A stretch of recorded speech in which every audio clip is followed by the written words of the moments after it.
Mira, yo no sé si lo que tenemos con este personaje se llama amor o se llama odio, y para eso necesito que te coloques la mano en el corazón. Vamos, colócate la mano en el corazón y dime si puedes odiar esto.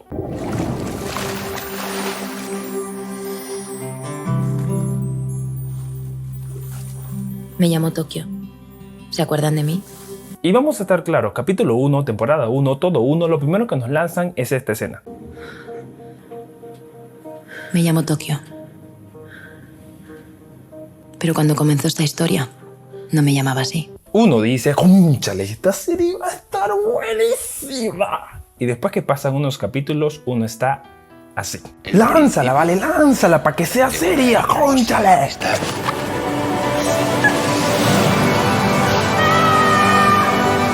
Entonces tú te preguntas, ¿qué pasa con Tokio? ¿Por qué tenemos una relación tan tóxica con esta mujer? Bueno, el día de hoy nos daremos a la tarea de responder varias preguntas acerca de este personaje. Así que quédate hasta el final para que lo puedas disfrutar, tío. Así que hola, yo soy Carlos y hoy hablaremos de Tokio de la serie La Casa de Papel.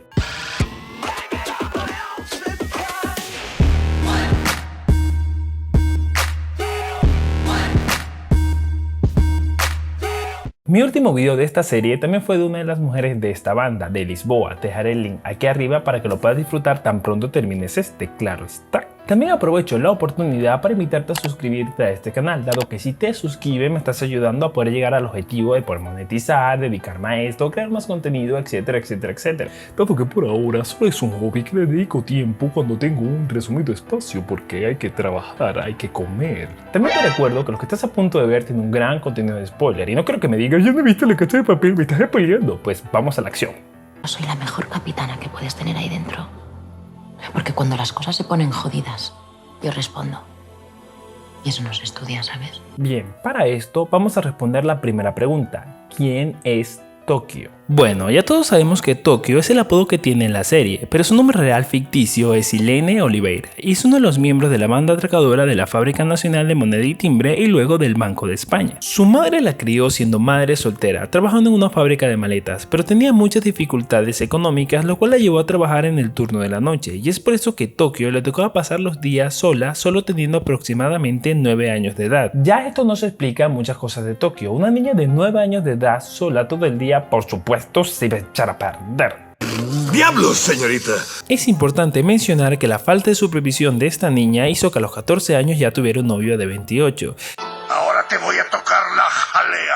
Y es esa misma edad que se metería en el mundo del crimen siguiendo los pasos de su novio, alternando periodos de normalidad con un empleo convencional y otros ligados a otro tipo de atracos. Unos meses antes del atraco a la Fábrica Nacional de Moneda y Timbre, ella, su pareja y otros dos compañeros intentaban asaltar un furgón de Prosegur. El plan termina muy mal, dejando a todos muertos menos ella, siendo perseguida por la policía por un periodo de 11 días. Luego de esto, ella contacta a su madre para que intente ayudarla, pero lo que ella no sabía es que su madre estaba junto a la policía, que deben encontrarse en un punto donde está todo planificado para que pudieran capturarla, pero antes de que esto ocurriera es interceptada por el profesor, el cual evita que ella sea capturada. A partir de ese momento, Tokio ve al profesor como su ángel de la guarda. Y ese día, el día que iba al matadero, apareció mi ángel de la guarda.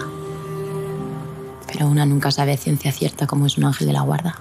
Y es aquí donde comienza la historia de nuestro personaje de La Casa de Papel, o para ser más exactos, es aquí donde ella comienza a contarnos su historia.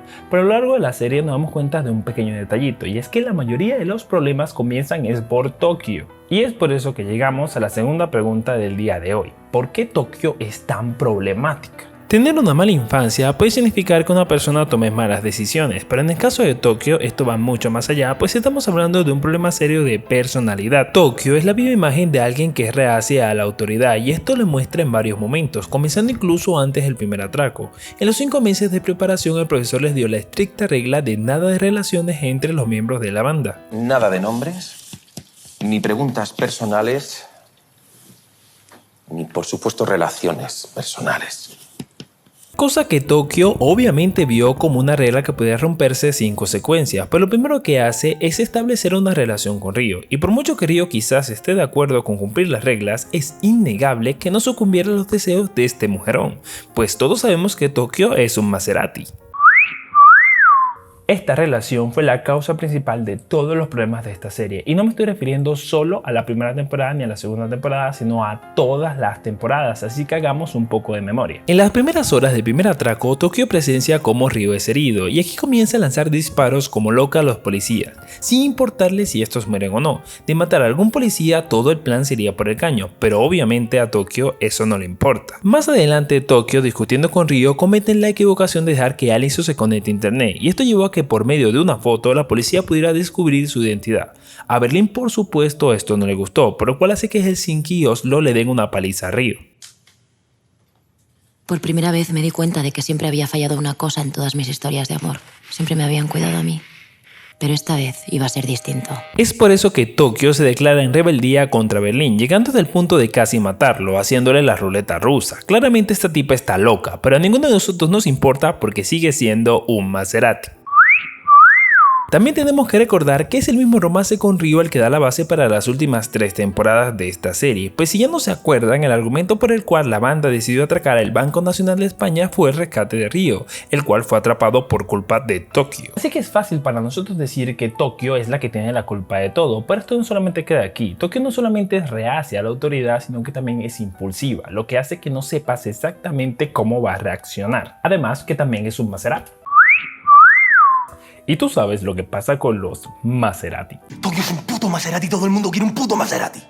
Y si tú coges el Maserati y lo dejas en la calle, con las puertas abiertas y las llaves puestas, es porque estás muy jodido. Pero volviendo al tema, esta impulsividad y sangre caliente hace que nuestra amada protagonista siempre esté detrás de una pistola. Y si en el video de Gandía dije que este era el doble de Bruce Willis, Tokio sería la doble de Angelina Jolie entonces.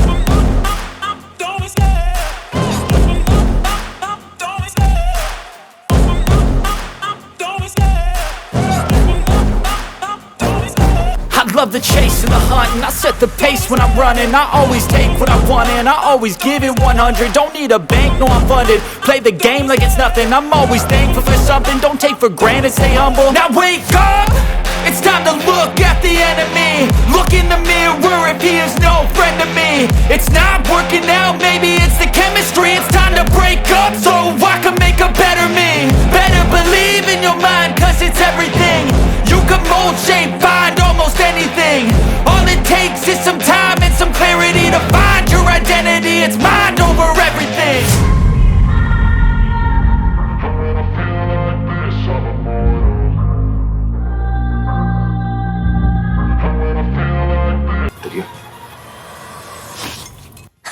Eso tuvo que doler. Si te pones a ver, Tokio es el único personaje de la banda que es prácticamente inmune a las balas. Es como si estuvieras viendo a Lara Croft en acción, pero con un mono rojo y en España. Cuando vemos a los demás personajes de La Casa de Papel metidos en balaceras, sabemos que de alguna forma pueden ser lastimados o pueden morir, dado que esta serie no es una de ciencia ficción ni tiene poderes sobrenaturales ni nada por el estilo. Pero por alguna extraña razón, esto no aplica para Tokio, pues es capaz de ser ilesa casi de cualquier escena. Bueno, hasta ahora sabemos que Tokio tuvo una mala infancia, es una bomba sexy, es real hacia la autoridad y muy impulsiva, además de que casi todas las locuras la hizo por su romance con Ryo. Y es aquí donde llegamos al tercer punto de este video. ¿Se puede decir que Tokio realmente amaba a Ryo? Para poder responder esta pregunta, primero recordemos que nuestra narradora comienza la historia diciendo que dejó al amor de su vida en un charco de sangre con los ojos abiertos. Es importante recordar que ella estaría con este hombre desde los 14 años, y aunque nunca se dice cuántos años ella tiene en este momento de la historia, calculamos que tendría su edad en la vida real. En ese momento ella debería tener entre 27 y 28 años, por lo cual vivió con este hombre 13 o 14 años de su vida. 14 años en los cuales juntos realizaron 15 atracos limpios, es decir, que este hombre no solo era su pareja sino su compañero de trabajo, así que es lógico de decir, según su historia, que de verdad estaba enamorada de él. Sin embargo, Tokio conoce a Ryo como un miembro de la banda en una finca en Toledo y comparte con él 5 meses, y ella misma cuando presenta a Ryo lo presenta como su debilidad, no como el amor de su vida, aunque más adelante ella dice que se trata de una historia de amor. Hasta este punto nos queda claro que cuando Tokio conoce a Ryo lo ve simplemente como una aventura, pues el hecho de que fuera una relación prohibida era algo que a ella le llamaba la atención, pues el concepto de Tokio es el de una mujer que vive al límite. Sin embargo, la historia nos muestra que pese a tener una relación con Ryo, esta mujer era de mente abierta, pues incluso en esa misma finca estuvo a punto de tener un encuentro amoroso con Denver, cosa que no se dio, no porque ella no quería, sino porque Moscú lo impidió por no ser la clase de mujer que éste deseara para su hijo. Además, si nos toca evaluar su trato hacia Ryo, podemos decir que su forma de comportarse con él era más el de una madre sobreprotectora, o más bien como si este muchacho fuera de su propiedad, y es por esto que su forma de tratarlo siempre fue algo egoísta, pues aunque ella sabía que él de verdad la quería, ella quería una relación pero sin mucho compromiso.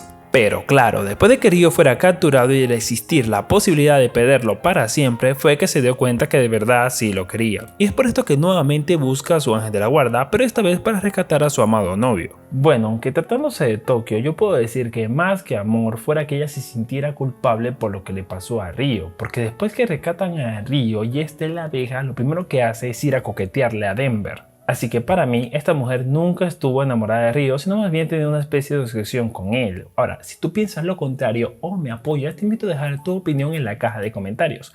Pero eso sí, sé educado y exprésate con propiedad. Si llegaste a este punto es porque te gustó el contenido, así que te invito a suscribirte en el botón que está aquí abajo y activar la campanita para que YouTube te informe cuando publique un nuevo video. Que nadie sabe cuándo va a ser. También te voy a dejar por aquí arriba una lista de reproducción donde hablo de más personajes de La Casa de Papel, para que lo puedas disfrutar. O si quieres algo mucho más directo, te voy a dejar un video por aquí y un video por acá. Y no te olvides de suscribirte. Si quieres buscarme en las redes sociales, lo puedes hacer como CFredyL. Así que sin más que decir, nos vemos en el próximo video. Chao.